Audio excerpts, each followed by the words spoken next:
Good morning. It is a profound honor to welcome you this morning online and here in this beautiful gathering space where we are surrounded by the leaping greenly spirit of trees and the big true dream of sky. Here we are together to remember and to honor and to celebrate Linda Pierce Alton, dear wife, mother, grandmother, friend, colleague, neighbor, and companion in wholehearted living and social change. My name is Eva Jensen, and it was about 15 years ago that I met Linda when she and a top workshop graduate presented a program at a Shift Network gathering, sharing the way that TOP, the technology of participation, could facilitate reflection on life and the gifts that we have so that we can shape a vision and plan for living wholeheartedly into the future that we want to see and be part of. I had moved to Minneapolis to shape a new career and further develop my knowledge I'd started in Chicago of TOP facilitation. Linda Alton welcomed me into the Minnesota network with a generosity of commitment and hospitality and joy and companionship. Linda brought to us the depth and breadth of her grounded life and work and experience with peoples in communities in the United States and in Kenya, in the Philippines, Brussels, Minneapolis, Minnesota, and beyond. She embodied collaborative values and practices of reflection, action, and learning that the profound founding colleagues of the Institute of Cultural Affairs shared and applied to their formation of the technology of participation, the methods, the training curriculum, and the program that they developed collectively for us, for the sake of the world. Today, we will hear Linda Alton's stories from dear people closest to her, Linda's wife, her daughters, Christine and Kay, dearest friends, Dick and Marilyn, and representatives from some of the communities with whom she lived and worked.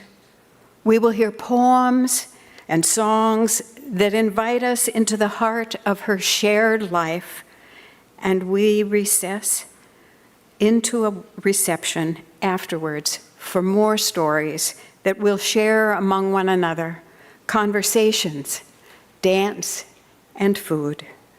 Welcome, one and all, to this day of remembering and celebrating one who lived life and loved us well. Thank you, Eva. I don't want to get behind the mic, but am I going to mess up? Oh, good, we got the widescreen shot. Okay, great. I don't want to be behind that mic. My name is Rebecca Gilgan, and I am so honored to be here with Eva co-officiating today, and for the family and for all of you. I just spent the last week at family camp in the woods, longer stories there, but by Wednesday I was like, I am so pumped for Saturday. And I had to call the family and I was like, this is the energy I got, is this okay? And they're like, yes, bring the energy. And I'm like, let's go! So this would not be a celebration of Linda Alton if there was not a what? Somebody say it. Icebreaker. An icebreaker! Winner, winner, chicken dinner! Okay, now if I was leading it, I'd have you come and do it. But I got you. Okay, so we are going to queue up there. Okay, we are going to do, and I think this group is a unique non-Minnesotan, for those who are in Minnesota, I hope I didn't offend you, awkward moment where you're going to turn to people you don't know. So don't turn to the left and right because you probably know those people. So you're going to have to do the front and the back. Find two folks that you don't know or that you don't know. If you want to stand up, you can do that. We're going to stir the pot. Linda was a convener. This is her last go. So let's do it. Lean in. Introduce yourselves, your name, your pronouns, where you call home, and how you knew Linda.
you can hear my hands, clap once. If you can hear my hands, clap twice.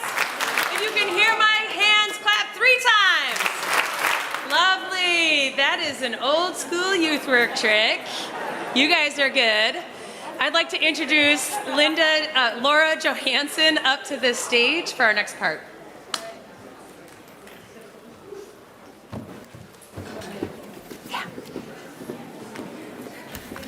Hey everybody. I brought these name tags that keep falling off. Is anybody else having trouble with those? Bridget would say, put the pin on one, son, right? Hey, my name is Laura Johansson, and it was my great fortune that Linda and I both arrived in Minnesota after working abroad around the same time back in 1996. We found ourselves both living and community organizing in the Lindell neighborhood, our 50 square block community in South Minneapolis. And I know this is going to be a shocker to all of you, but before I knew it, Linda had signed me up for the technology of participation training. Crazy, very anomalous behavior for her. For the next 30 years, she was my mentor in participatory facilitation and training, my colleague in our local, national, and international network. She was my neighbor, my kids' neighborhood grandma, a fellow gardener, a neighborhood camper, and the dearest of friends.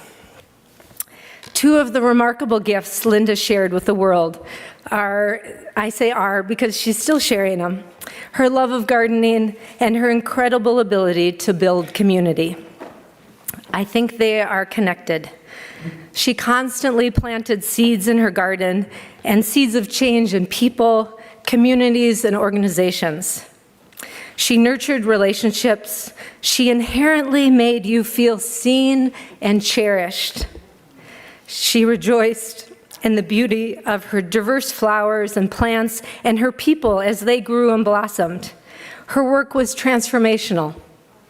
She profoundly impacted so many communities through her work, through her planting of seeds, through her nurturing of people, and through her witty laughter.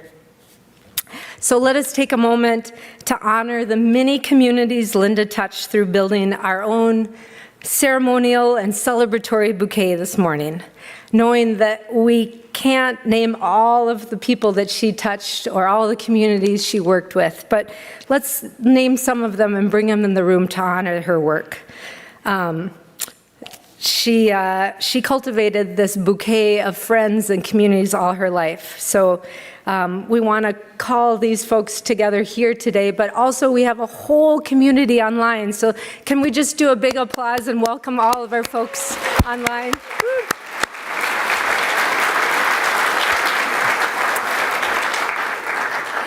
So we first want to just name that Linda's beloved family is here today.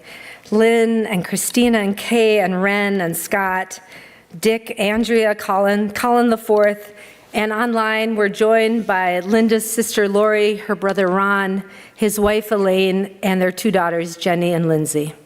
Thank you to the family for sharing the gift that was Linda with all of us. And I'm wondering if Ren, Linda's grandson, and maybe Christina want to bring up some flowers and get our bouquet started out.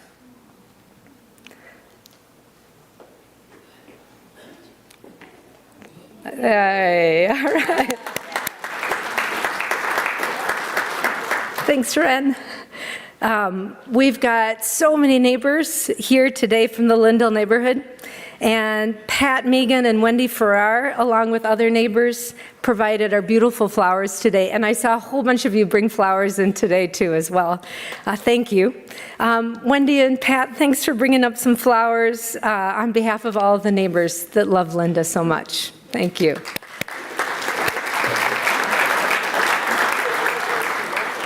And I just wanted to do a special call out to also, Linda was so key. I know she did all the facilitation on top, but she also was kind of at the heart of the neighborhood. And so she actually worked for the Lindell Neighborhood Association and the Lindell Development Corporation. So I wonder if Ed Janicic will bring up some flowers on behalf of all the community organizing work that they did. Thanks, Ed.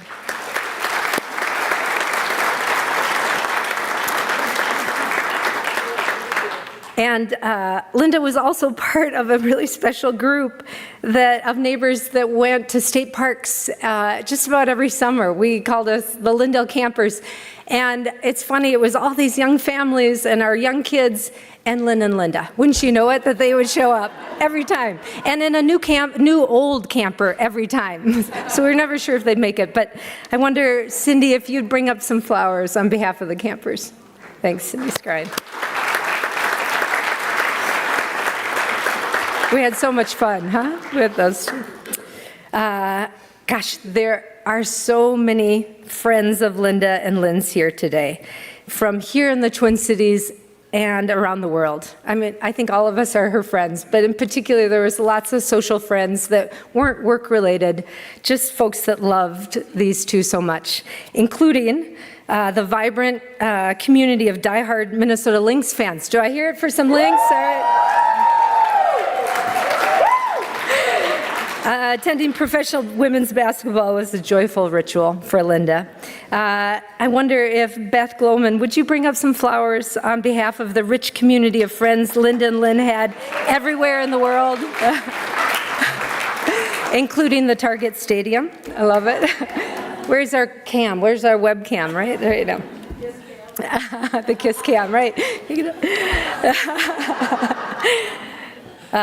We've got so many folks here joining us from the Institute of Cultural Affairs, or the ICA. It's not the CIA. I know that sounds familiar, but the ICA and the ICA International. They're both here in person, but I'll tell you what, they are from all over the world coming and joining us as well today. So a big shout out to all of our friends that are coming. And for some of you folks may not know it, but Linda's tenure with ICA, she lived and supported communities in Kenya and the Philippines and Belgium. She did work in Harlem, Philadelphia, San Francisco, just to name a few communities that she worked with around the world.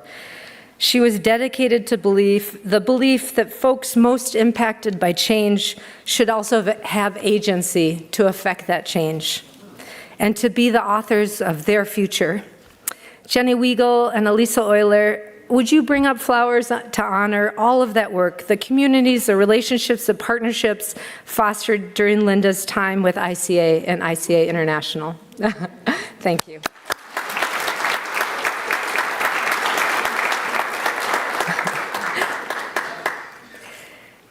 Many of Linda's friends and colleagues also from the top, or the Technology of Participation community, are here and online today. Let's just see all the top folks here today. Whoop, whoop, all right. Linda was an incredible leader for the TOP network and was instrumental in documenting, launching, and training folks in TOP methods all over the country. She was so clever about how to connect with and support folks in their learning and in their change work. She was a leader in bringing these methods to young people through the Youth as Facilitative Leadership. Linda was a beloved colleague to so many of us. She always had us laughing. She always challenged us to be our best. And I wonder if Marilyn Euler and Seva Gandhi would come up and share some flowers on behalf of Linda's colleagues and friends in the TOP network.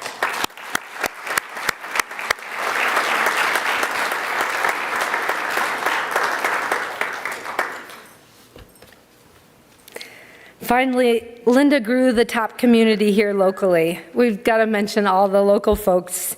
She trained and mentored countless people from all walks of life. She planted so many beautiful seeds in our communities here all over this region. I want to call out the early ICA folks that were here in Minnesota and that Linda joined forces with. They were doing early TOP stuff and ICA stuff, the Religious House here. Elsa Batika, would you bring up some flowers on behalf of that early community here in the Twin Cities? Thanks so much.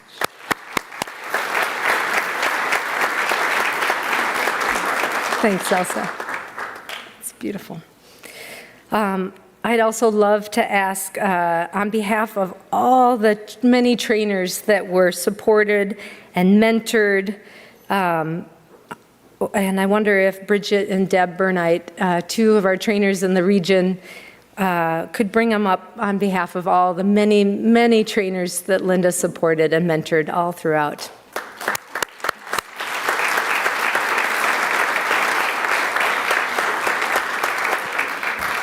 I guess we're done because the bouquet looks full, doesn't it?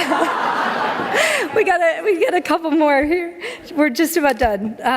Linda created lasting relationships with many of our public sector agencies here in the Twin Cities as well. She worked with the cities of Minneapolis and St. Paul, Hennepin County, Ramsey County, a variety of state and state of Minnesota agencies, among others. She was instrumental in both building leadership skills for humane and meaningful workplaces, but she also helped so many public sector agencies embrace effective and respectful community engagement. Antonia Alponario Wilcoxon, would you bring a flower on behalf of the many long-term government partnerships and colleagues of Linda's? Thanks.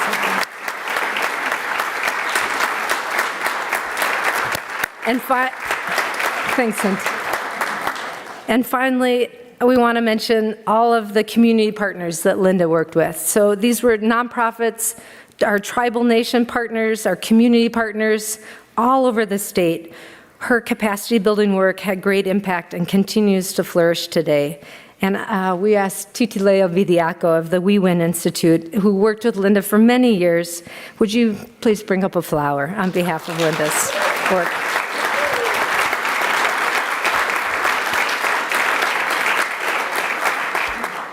And all of the folks that brought up flowers, make sure you grab them in the reception. There's so many stories to tell, so many rich things to share. And I hope that everybody feels part of that feels seen and cherished with Linda today.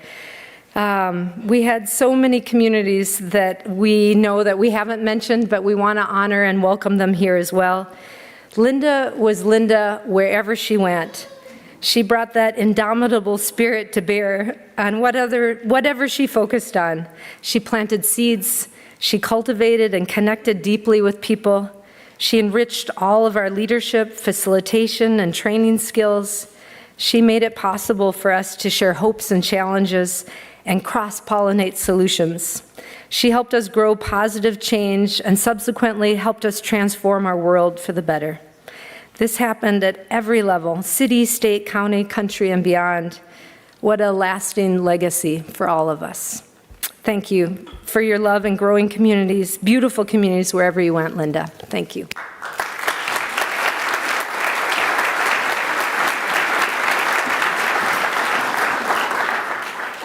Laura, thank you for inviting all to build this beautiful bouquet of flowers. Overflowing from a vase is very appropriate and representing the incredible community that Linda built and supported. Thank you.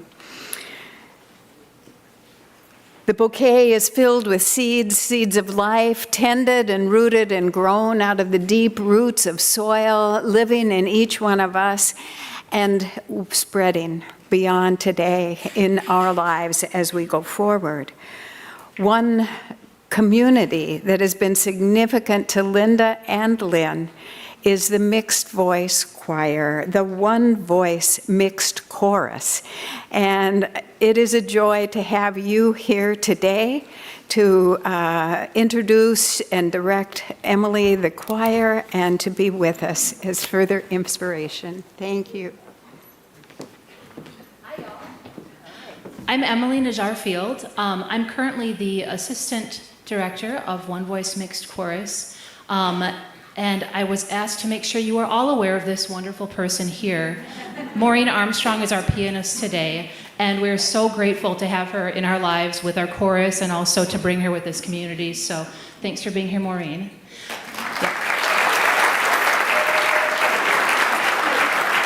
Yeah. So the connection, Lynn and Linda's connection with One Voice, when they moved to Minneapolis, Lynn tells me a couple One-Voicers moved in upstairs.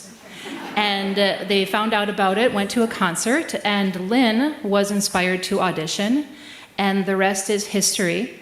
Lynn has been singing with the chorus for decades, and Linda along her side. Both of them found joy in the community with One Voice, and indeed were family to us. And so many of us came to know and love Linda.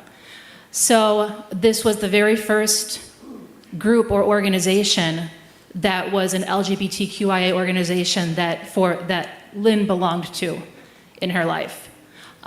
So as part of that, we also discussed, we said, Lynn, what should we wear for this? And she said, well, it's a celebration. Shouldn't we break out our rainbows? And so behind you all, you'll see this is a section of our One Voice chorus, and we've brought the colors.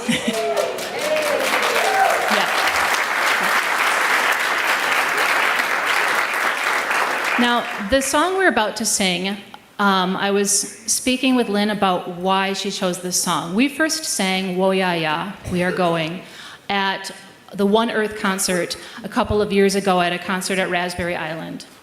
And this song for Lynn became kind of an anthem, something that spoke to her, and so she sang it constantly at home from that season on, and so Linda knew the song very well.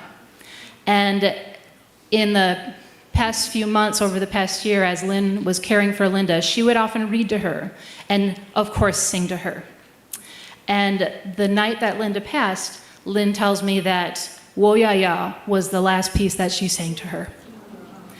So we would like to share this piece with you all, and there's some audience participation. So I will let you know when, but can you repeat after me? Wo Ya Ya. Wo Ya Ya. All right, just follow the chorus, you'll know what to do.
Thank you, Emily, and the One Voice Mixed Chorus for bringing us to the fullness of that song and the promise, we are going and we will go. Now, Lynn and Nancy Lee will share the poem by Marge Piercy, Bridging. Invite you to come forward.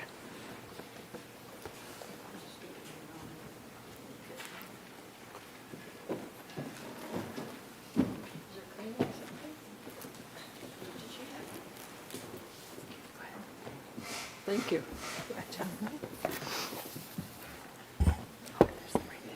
You can do the introduction. This poem is a favorite poem that Linda and Lynn enjoyed for years. When we read the words, "A clear umbilicus goes out invisibly between, strong enough to hang a bridge on," we knew and know that the invisible bridge connected and will connect us today. Quote, "where we now and again want to be," unquote. My phone's ringing. Time out. It's my phone. Thumbs up. You nailed it. Well, I said to everybody, the committee that worked on it, I was just a little part, I said, I want it to be joyful. I said to Maureen, we don't want music, and she said, I have folders full of that. Nancy Lee has been a friend for years. She's one of the friends when we lived in town that rode her bicycle over and just came in, and we were together time and time again, and she's been out to the lake where we live now too. Here's what I'd like to do. You read this one and this one, I'll read this one and this one. Okay. This is our plan. Bridging by Marge Piercy. Being together is knowing, even what we know, that we cannot really be together. We are caught in the machinery of our lives in the wrong moments of our lives. A clear umbilicus goes out invisibly between. Thread we spin, fluid and finer than hair, but strong enough to hang a bridge on. That bridge will be there, a black light rainbow arching out of your skull. Whenever you need, whenever you can open your eyes and want to walk upon it. Thank you. Nobody can live on a bridge or plant potatoes, but it's fine for comings and goings, meetings, partings, and long views, and a real connection to someplace else where you may, in the crazy weathers of struggle, now and again want to be. Thank you.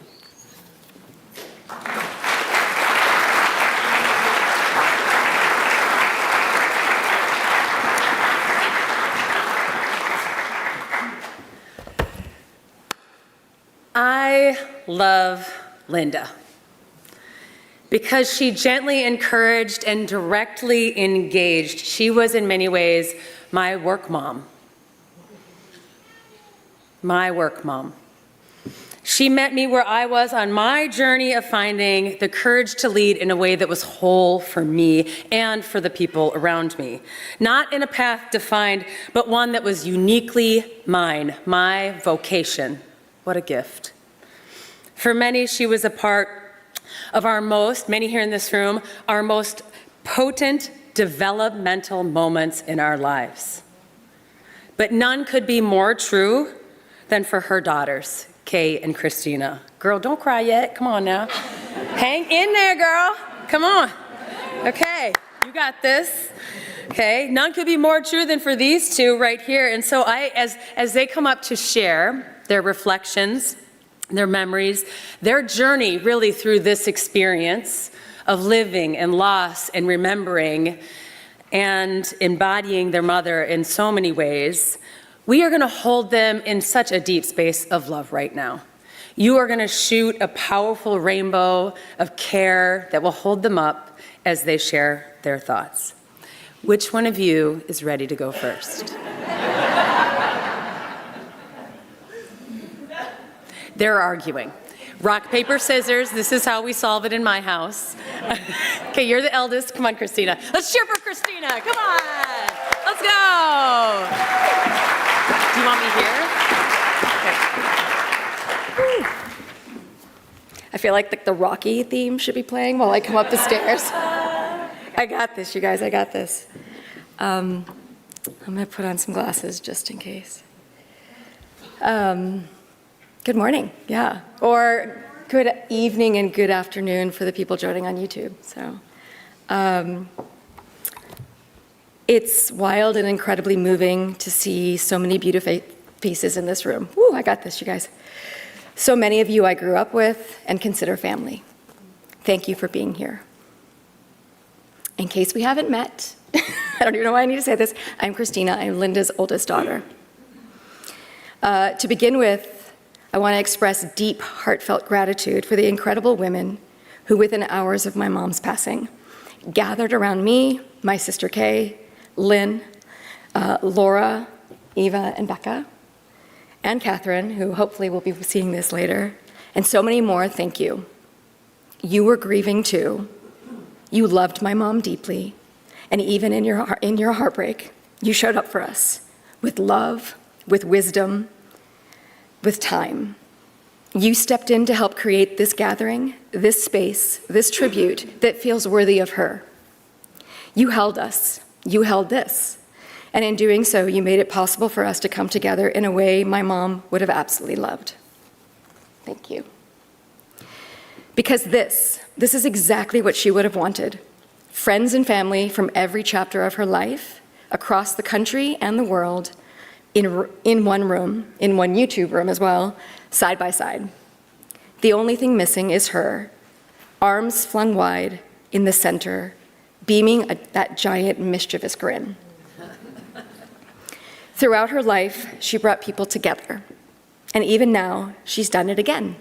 We're all here because of her gravitational pull is still working its magic. And if she were here, I imagine her laughing, storytelling, passing out Post-its, leading us in song. This gathering is the embodiment of her life's work. My mom was freedom. She was fire. She was fierce tenderness.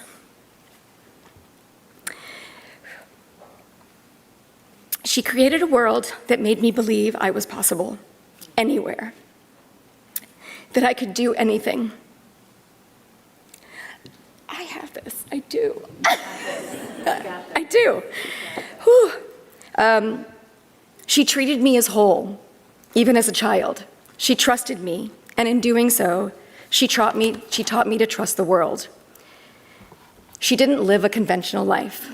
From UC Berkeley to Harlem, Harlem to the Philippines and Kenya, and eventually to Brussels and Minnesota. She raised us across continents and time zones. She created something from nothing over and over again. She wove communities into family and made family feel like community. She was witty, joyful, silly, brilliant, a speed reader who could absorb ideas in seconds.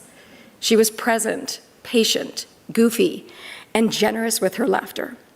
Not polite chuckles, full body, tears down your face laughter, the kind that made her crouch over to avoid peeing her pants. And this is true. She was also deeply self-critical, especially when it came to cooking, hosting, or her work, her own toughest critic. But through it all, she loved with a force that was unconditional. She was brave, both a warrior and a soft place to land. Her early life, she dedicated herself to global development work, not a job, but a purpose. She believed in justice, equity, and collective care. She built bridges, connected strangers, turned projects into movements and potlucks into communities for change. She gave everything to this. I didn't always get to spend as much time with her as I wanted. She was out in the field, organizing, teaching, pushing the world forward. In many ways, I was raised by a collective, and many of you in this room were part of it. But the time we did have, it was sacred. I remember coming home late in Kawangwari. I remember her coming home late in Kawangwari, sneaking into the shared EG kids room and waking me up with a tiny treat from a fundraising dinner, wrapped carefully in a napkin. We'd whisper our love yous, and before she would disappear again, sorry, I'll get this. If not for the cold piece of steak or meatball in my hand the next morning, I might have thought this was all a dream. This is true. She loved being with family. She loved Kay and me with her whole heart. She gave us so much agency and trusted our decisions. That trust made me feel at one with the world. She raised us to move throughout life without judgment, with open eyes and open hands. But in the quiet moments, when the world slowed down, she was always there. If we were on the couch, she was rubbing our feet, holding our hands.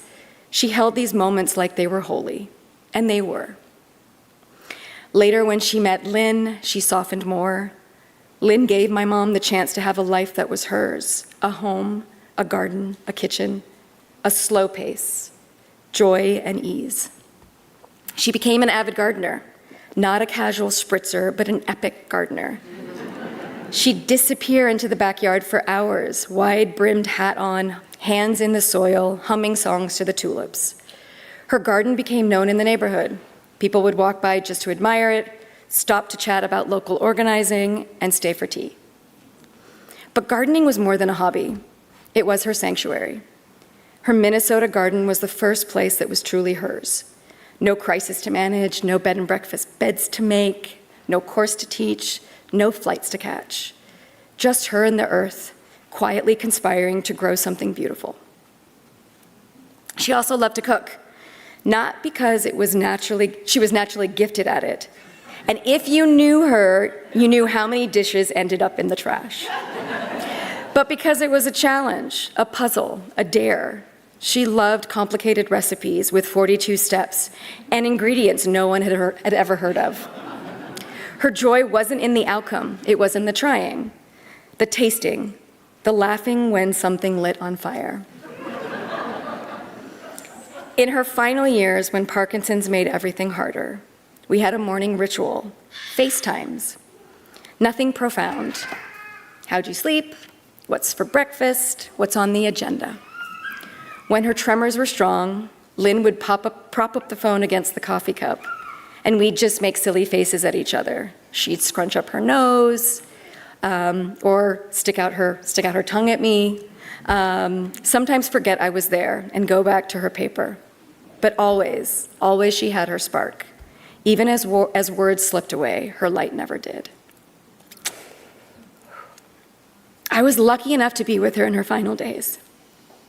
They were beautiful. We baked, we painted, we sat on the deck and birdwatched. We danced very slowly. There was a moment we were singing a song but didn't remember the words. Parkinson's had taken so much from her.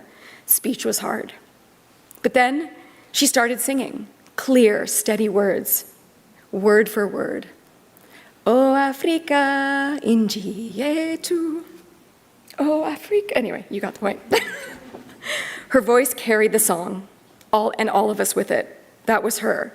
Brilliant, joyful, present. My mom was strength. She was wild imagination. She was impossible laughter. Fierce generosity and quiet presence. She shaped who I am and who many of us in the room are. While she may not be here in body, she is here in every laugh, every hug, every sticky note, every seed we plant, every story we share. Thank you all for being a part of her story and for her and for helping it carry forward. And Mom, thank you. Thank you for cultivating me to be both strong and soft, bold and tender, for teaching me to speak up, to show up, to love without hesitation. You didn't just raise me, you shaped me.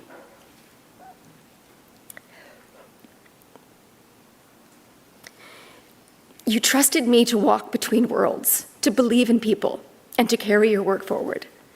I am who I am today because of the life you made possible. Thank you for living outside the lines, for choosing color over convention, for raising us in a story stitched with movement and meaning, where the map was always expanding and the rules were mostly made up. And that was such a gift. Thank you for showing us how to meet the world with open hands. You had this extraordinary way of arriving anywhere, any climate, any language, any rhythm, and knowing exactly how to belong. Not to blend in, but to belong. You made friends on sidewalks, but built communities in villages, on porches, in borrowed kitchens. Wherever we went, you tuned in. You listened, you adjusted, and people opened up to you like they'd known you forever, because somehow they had. You didn't just adapt, you honored. You spoke many languages, even the ones that didn't use words, the language of gesture, of food, of laughter, and of presence. You were fluent in human being. Thank you for raising us not to just be, but to become, for challenging us to live wide-awake lives, to trust the goodness in people even when it was hard, to believe in community as a verb. You didn't just believe in humanity, you bet your life on it. And that way of living is our inheritance. You lived boldly, messily, brilliantly, and you gave us permission to do the same. We carry your laughter, your rhythm, your roots. We carry your garden, your spark, your boundless yes. We will carry you always.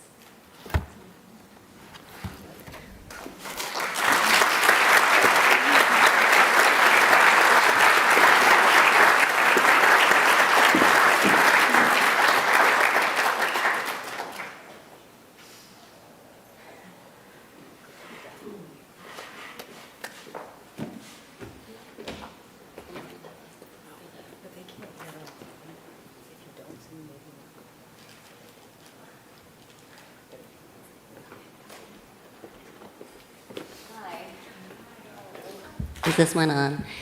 I'm Kay. God, voices sound so weird on mics. I am Lynn's younger daughter. I didn't prepare a speech, and I did that on purpose. I tried to. I would sit, and would start, and then I would just draw in watercolor instead. And I think I did that so that I could be here with y'all better and see what emerged. And I hope it goes okay. It was a huge gift to be able to not plan because there was such an amazing group of folks, talented planners who could hold that piece so that I could just be, and it was a huge piece of my process that I hold dear. Because I'm also a planner. I actually did the year-long facilitation course with my mom in Maryland when I was 18, and I would facilitate with my mom all over. And she was so good. She was so good at it. And if I think back to the beauty of working alongside her, other than the beauty of being a mother-daughter team, is, and this has like come through a lot, and this is again why I think I just wanted to show up and see what would come, is that she was so authentic in her presence and never performative. She never really did something that she didn't believe or want to do. She wasn't very good at that, right? And that was really important to me, you know? And I think in some ways, in my work and how I show up with my friends, that's something I really strive for.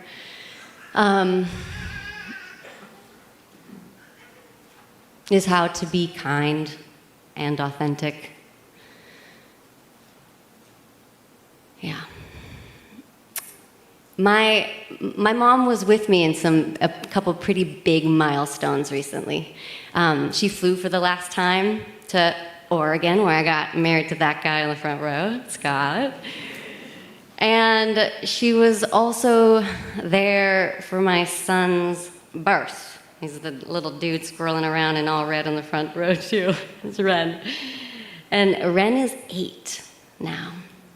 And 8 is how old I was when Lynn came into my life in a more complete way. And it's just so interesting for me to think about some parallels, because my mom was around 36 when she gave birth to me, and that's how old I was when I gave birth to Ren. And I think that the uniqueness that I can speak about, because so much has already been said, is being a mom and having a mom pass. And I think of it as a threshold, you know, a moment where I get to pass through a portal, right? And I get to carry what I want, and I get to notice what I want to leave behind, what has held me back. And that's such a gift. I think we all are in so many ways. There's life before Linda, and depending on how big she was in your life, and then life after. And it's just such a great opportunity for reflection. Because being a mom, it strips you very much to your core. And you can't plan anything. There's no planning in parenting.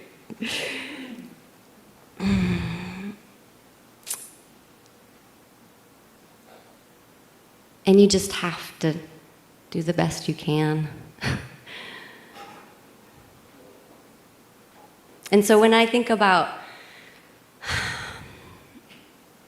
what I bring with me is also the era that she raised me in Minnesota.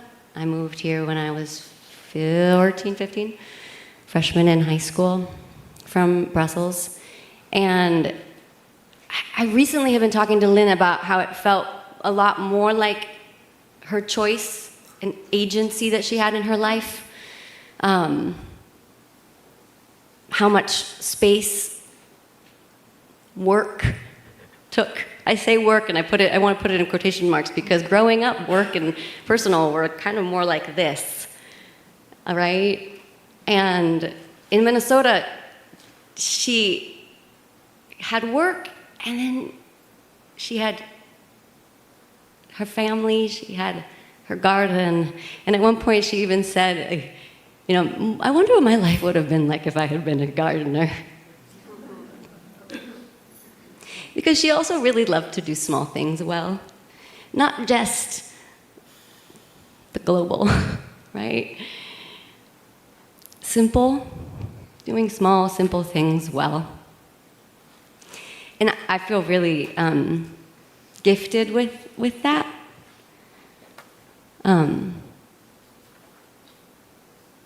And so, you know, when I walk through this threshold of being a mom without a mom, I take it very seriously. It's a big job. And, you know, I really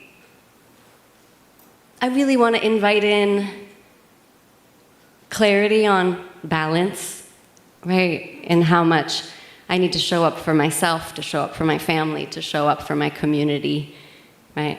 And in equal parts.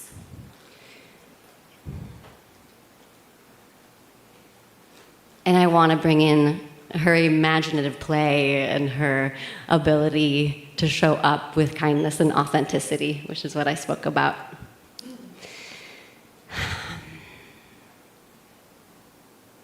Yeah. And that feels the most important, is how she lives on and on and on and on. In me, in my kid, and what comes next. So when we were in Minnesota. This is just what I want to end on. The one thing that Lynn really did bring into our life when she joined our family was a lot more song. And it was song that I could really relate to. I would think of Mom as deeply spiritual and not religious. And that's how I consider myself. And when I think of that, I simply mean being able to connect to herself with spirituality, feel connected to others through that. And at dinners, we would sing a lot. And I have my card just in case I blanked out on my song, but I think I got it. And so the one song that we would sing a lot that I want printed on my wall goes like this. It goes, may the long time sun shine upon you, all love surround you, and the pure light within you guide your way home. Thank you.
Thank you, Maureen, for giving us a pause moment in which we could hold and cherish the intimacies of your reflections as daughters of Linda, and the meaning of who she is, not only in this big world in which she lived, but in your lives and in your hearts.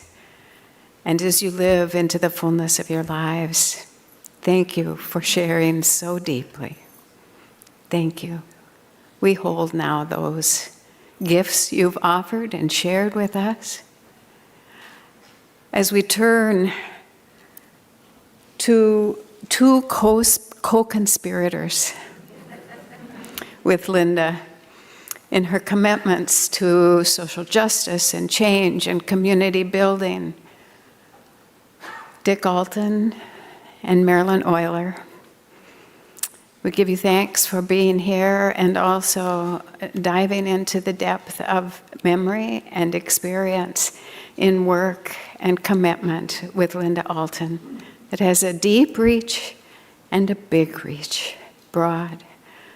We welcome you to share your reflections, your memories, your stories with great gratitude. Thank you. Who's going to come first? Dick Alton. Thank you.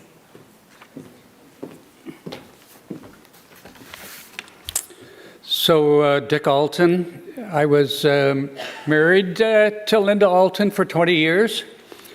I actually knew Linda before she knew the Institute of Cultural Affairs, or she knew Minneapolis. Actually, I ran into Linda Alton when I was at the University of California at Berkeley. And actually, how it happened was that I was having a really hard time, and I was going through a kind of a crisis of my life and what I was going to do with it. Actually, I went to Berkeley as a baseball player, and the baseball was not doing well, and a couple other things were not doing well. So I was having a really hard time. I was having a dark night of the soul experience. So I had a brother who was going there, and so he said, Dick, you know what? There's a all-American football player from UCLA who's going to be speaking right down the road at First Presbyterian Church, and you might like to go. So I didn't go to church because I needed a religious experience, but I was very interested in the football. And so at the end of this speech, they decided to have a special welcoming to a set of college students who had been to Harlem, New York, doing their summer missionary work for the Presbyterian Church. And so they trotted them all out. And the person who stepped up to speak was Linda Pierce. And so Linda Pierce explained that they had been working in Harlem with high school students who dropped out of high school and who were trying to get to come to a storefront school. And but what was really amazing about Linda, so this is at 21 years old. She just wanted to say something. I mean, she had something to say that she wanted the audience to hear about. And not only that, she spoke with great enthusiasm, but she also was clear that what they had been doing made a difference, and that she wanted us to hear about what the difference they had. So I was just really struck by her. I mean, I don't know what to say. It just kind of grabbed my being that this lady had such a willingness to talk about her experience and to say what an experience it was. So after the worship service, actually I was so impressed that I was 24 years old. So I jumped out of my pew and went down to meet Linda. And of course, there was a huge crowd around her, and I didn't have a chance to say anything to her. But I was impressed. Anyway, eventually I went to Harlem because of what Linda had to say and the kind of impact she had at me at that one moment. And the next year, Linda and I went to Harlem together. Anyway, it was an amazing transformation that moved me from one part of my life to another. And Linda was the cause of it before she got to be the Institute of Cultural Affairs and Technology of Participation and Facility. She had some inner drive that wanted to make a difference. So I want to move on to a tribute to Linda Alton from the Institute of Cultural Affairs, and I'm going to read this. On behalf of the Institute of Cultural Affairs, I would like to give thanks for Linda's life and her contribution to the Institute for over 55 years. In the face of great loss, no words convey the sadness we feel for those who loved Linda Alton. Yet, we dare to say death is neither a curse nor a blessing, an end or a beginning, but only that it is a wondrous, frightening, and redemptive reality. It is a step into the unknown. It is sacred and it is good. Even though death is universal, it is also unique because every life is unrepeatable. It arrives in its own time and is always shocking even when it is anticipated. It can be painful or peaceful, timely or not, tragic or strangely welcome, or all of the above at once. We don't choose the manner of the moment and can only respond by the acknowledgement, its finality, and trusting what was, is, and will be. We go on. Linda provided leadership in the early 70s to the Institute's religious houses and local church experiment in San Francisco, Denver, and Philadelphia. Linda enabled the 1976 Philadelphia Town Meeting campaign. Following her ICA work, Linda spent 20 years overseas. First, 4 years in a small Philippine village, Situngan, part of the global band of 24, and then 6 years developing the New Village movement across Kenya. Linda was part of the Brussels ICA international staff for 4 years and finalized the International Exposition of Rural Development book series. Linda came back to the U.S. in 1990 and helped launch the Technology of Participation Top Training Series. There has been no death like the death of Linda Alton, and no life such as the unique and unrepeatable life of Linda Alton. What she did and what she was will never be repeated again. The Institute would like to celebrate Linda's life and her unique contribution to caring for this planet and being part of the people of care. Thank you.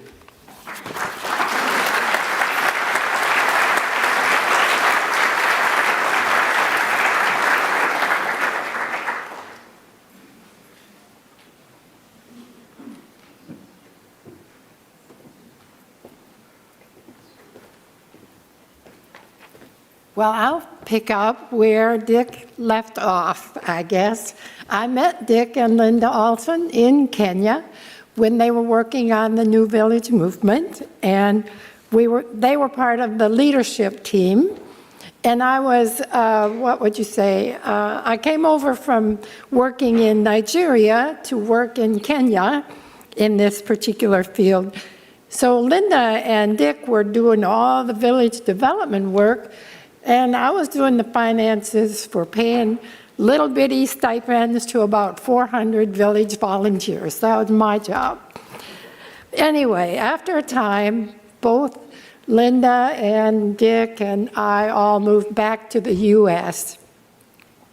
I was working in the western part of the United States. I live in Phoenix, Arizona, and we were in a financial bind. That's just sort of the same as saying ICA. We were always in the financial bind. Anyway, we were transitioning to moving from donations, fully living on donations, to doing more fee-for-service work. So as we became the Institute of Cultural Affairs, we were changing our revenue sources. And we needed to figure out how to earn some money in order to pay staff and figure out what's next. So in the Western United States, we developed some training programs for facilitation and training. And then it was my job to make that work. So I came to Minnesota, and Linda was here, and we became partners in collaborating on the development of extensive training for facilitation and training services. She planted seeds with that organization.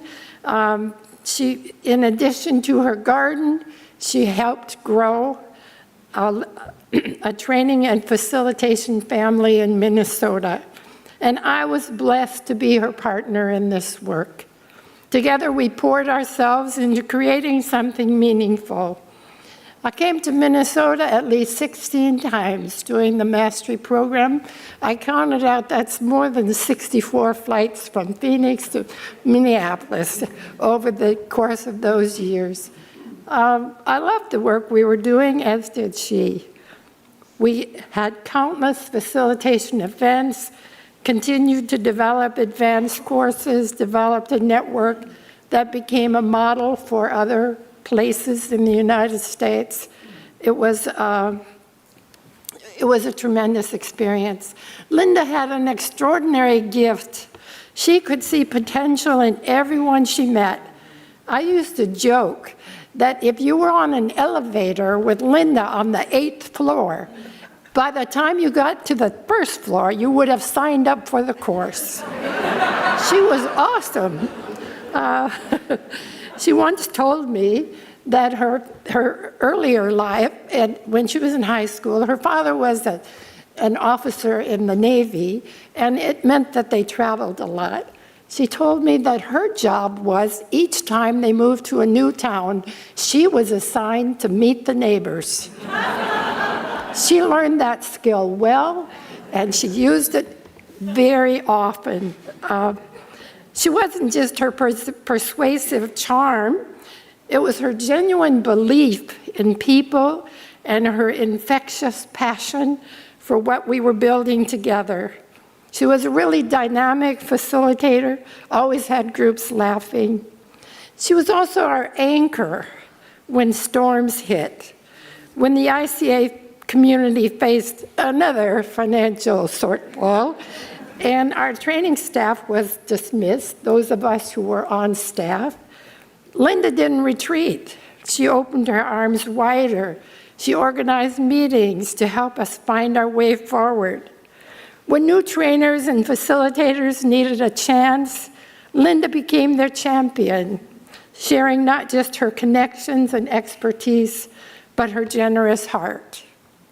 How many times did Linda welcome, and not just me, but so many of us into her home for trainings and meetings? Her table was always set with good food, great humor, even better conversation. Those evenings weren't just about work. They were about friendship, sharing our dreams and dilemmas with someone who truly understood. Linda and Lynn had this way of making you feel supported, seen, and never alone in the work. She was more than a colleague or top network co-founder, lots and lots of co-founders of the top network. She was one who would mentor others. So those of you who are newer facilitators, you're likely been mentored by someone mentored by Linda. She created a network that had a great deal of life. We even in the ICA hired her for a very short time to be the animator, because you remember I told you I did the finances? That's kind of who I am. But Linda was the animator. Linda was the one to make it happen. Every trainer she encouraged, every life she touched by community she helped develop and build the future. Though Parkinson's disease may have dimmed Linda's light in recent years, the brilliance of who she was and the love she poured into building our top community will shine on forever in each of us whom she touched.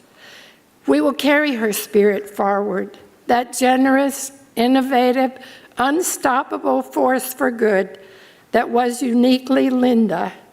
She is deeply missed and will be forever cherished.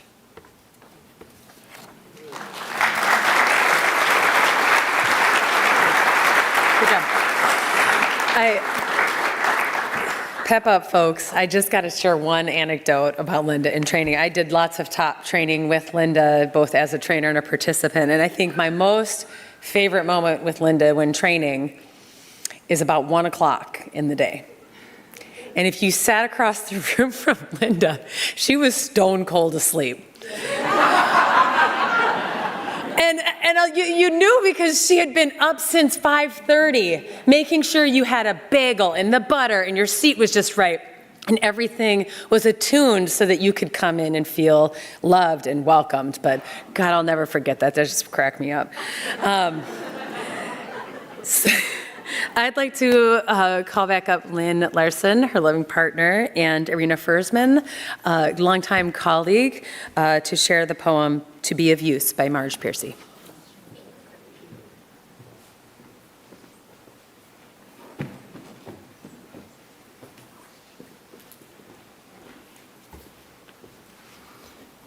Irina came up with me, Nancy Lee came up with me to be sure that I could do this, and if I couldn't, they would do it.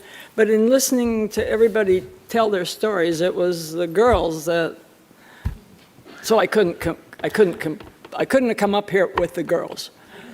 But there was a couple of things I wanted to say, and one was about the neighborhood. There wasn't anyone here really talking about all the friends that were our friends. We were kind of the two ladies that held down the corner of the neighborhood, and we would talk with anybody that came by. I was really friendly with all the people that had dogs, and I had some dogs that would sit at the bottom of the stairs waiting for me to come out. And one of the little kids, and these were the people on our block and beyond. It was a block that we created our own, how long can we stay in our houses and how can we give people, we had dinner meetings, and it was just a fun group to be creative with how we were going to live our lives. And I had one little fellow from up the block come by every time, and every time, he was a little guy. And I would get my ukulele out and I'd sing to him, "Ba, ba, black sheep, have you any wool?" And from then on, his dad told me I was only known as Baba.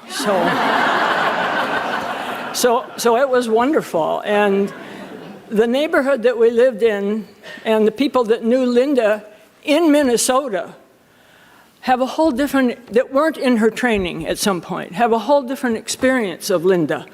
And when they got a copy, and if you haven't got it, you need to get it. When they got a copy of her obituary, the first part was all about what you've heard, about how Linda was in the world and in her work. And they were going, "I never knew that about Linda. I didn't know Linda did all those things." And it's true. She wasn't out there. She wasn't in the elevator with you get into the training, but she did that. And one of the things I wanted to, two things more I wanted to say. Her gardening was exemplary. And the other day I came across her gardening book. And I really looked at it for the first time. And it started in 91 to 99 to 2001. And it's out there on the table where you, if you haven't, please sign the book that you've been here. And I went through it and I was amazed. And if you have a minute, take a look at it, because it starts and she writes the year, she writes her thoughts about it, she diagrams where she wants to plant everything, and on the next page are the seed packets that gardening became her thing, and it was the first time she had a real space of her own to do that.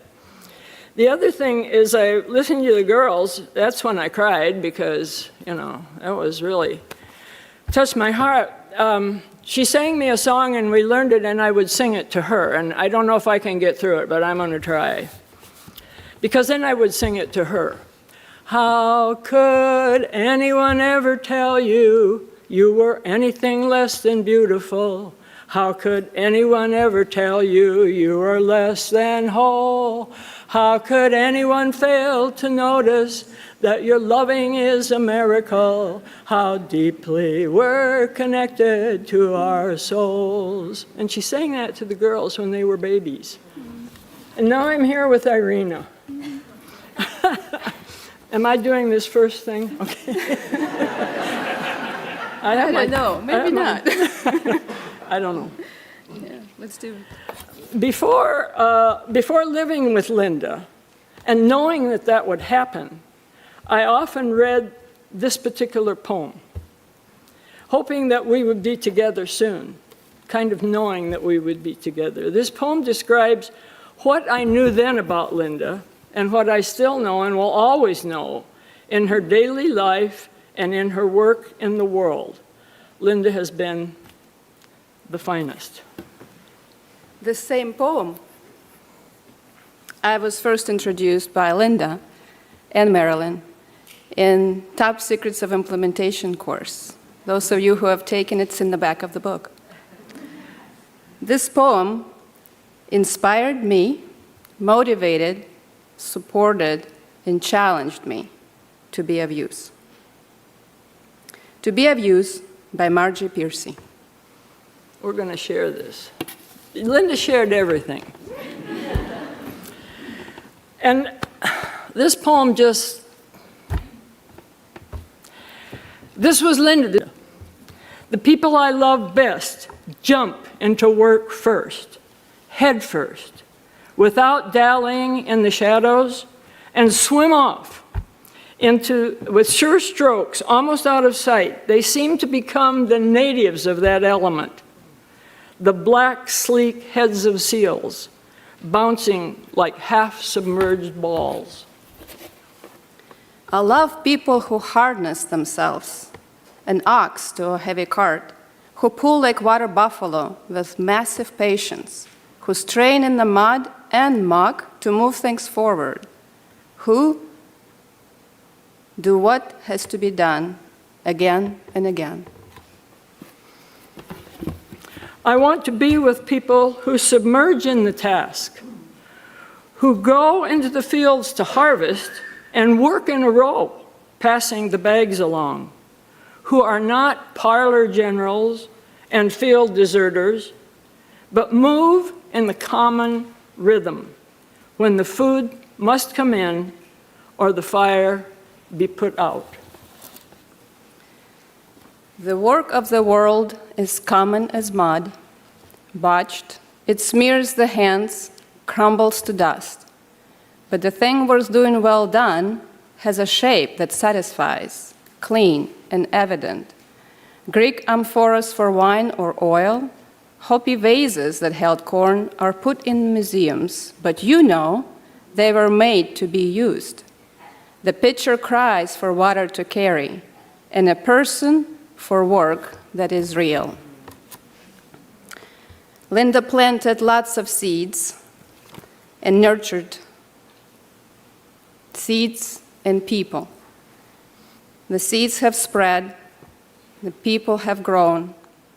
None of the work I'm doing today, and many of us doing today, would be possible without Linda being there, supporting, nurturing, encouraging, and challenging us. Linda also cast pebbles or stones in still pots and pools that needed disturbance.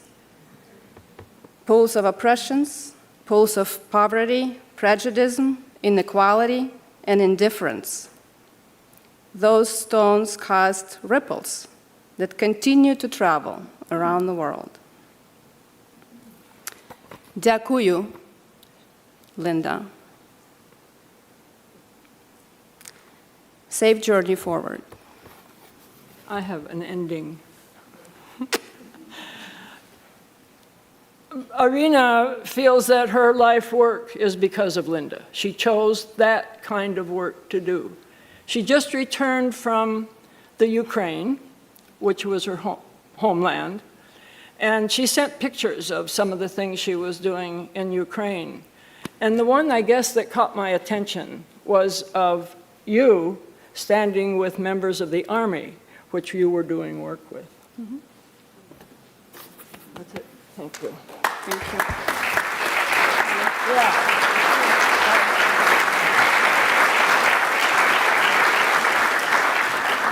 I'd like to welcome Cindy from the neighborhood, correct? Okay, let's go. Well, I am honored to be here in front of you all, and this is a special celebration. It's also a special song that embodies a lot. My husband and I, Stuart, raised our 4 kids in the Lyndale neighborhood, just 2 blocks from Lynn and Linda. And I've known these 2 for 30 years, and there is something special about the encouragement of, doing the 2 biggies in life that I'm encouraged to do. It's to love God and love people. And there is something powerful about being a neighbor. Something powerful about that.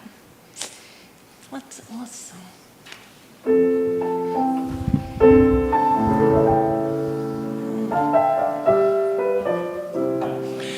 It's A beautiful day in this neighborhood, a beautiful day for a neighbor.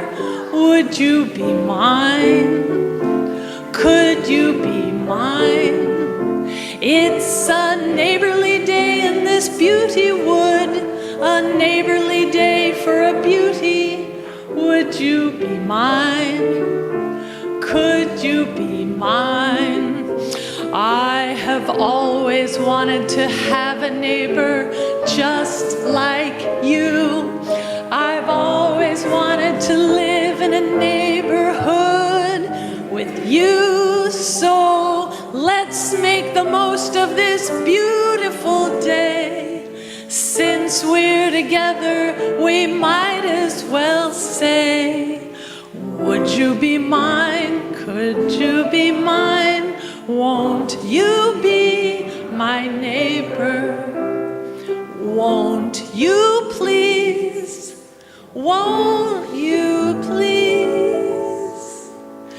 Please won't you be my neighbor? Thank you.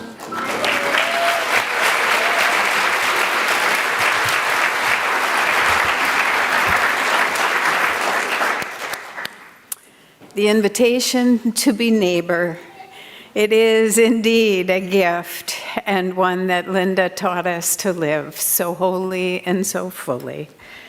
As we remember Linda today, she dwells in our hearts fully, our hearts that have been enlarged by her life, where her love was like the dawn brightening over our lives, awakening beneath the dark a further adventure of color. The words of John O'Donohue in a poem that he titled On the Death of the Beloved. The sound of your voice, Linda, found for us a new music that brightened everything. Whatever you unfolded in your gaze quickened in the joy of its being. You place smiles like flowers on the altar of our hearts. Your mind always sparkled with wonder at things, at life, at living. Though we cannot see you now with our outward eyes, we know our soul's gaze is upon your face, smiling back at us from within everything to which we now bring our best refinement.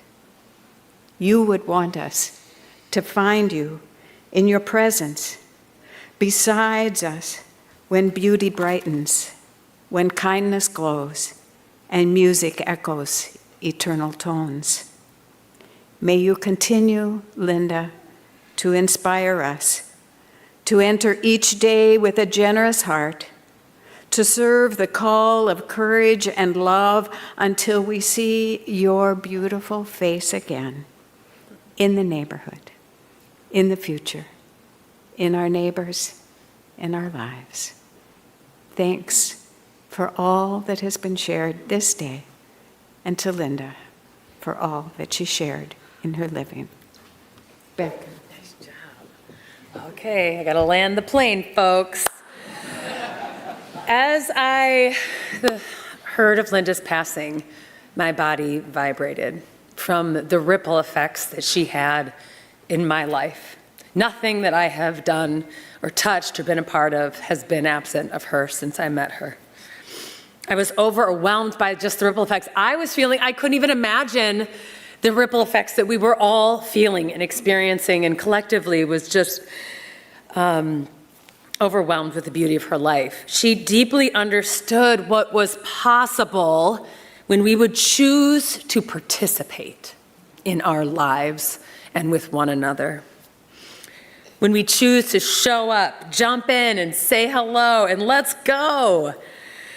May we forever remember, not only in our hearts and minds, and for those of you who might have a deepening in your relationship with Linda today, that we carry her in our bodies.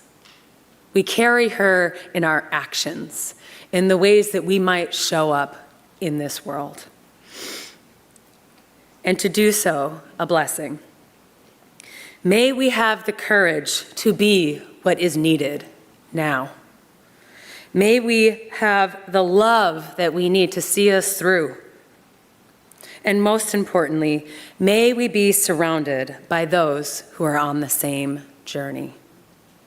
So, let's continue the celebration downstairs, one without a podium, but there will be microphones. So you're invited. And first, we'd like to ask the family to head downstairs.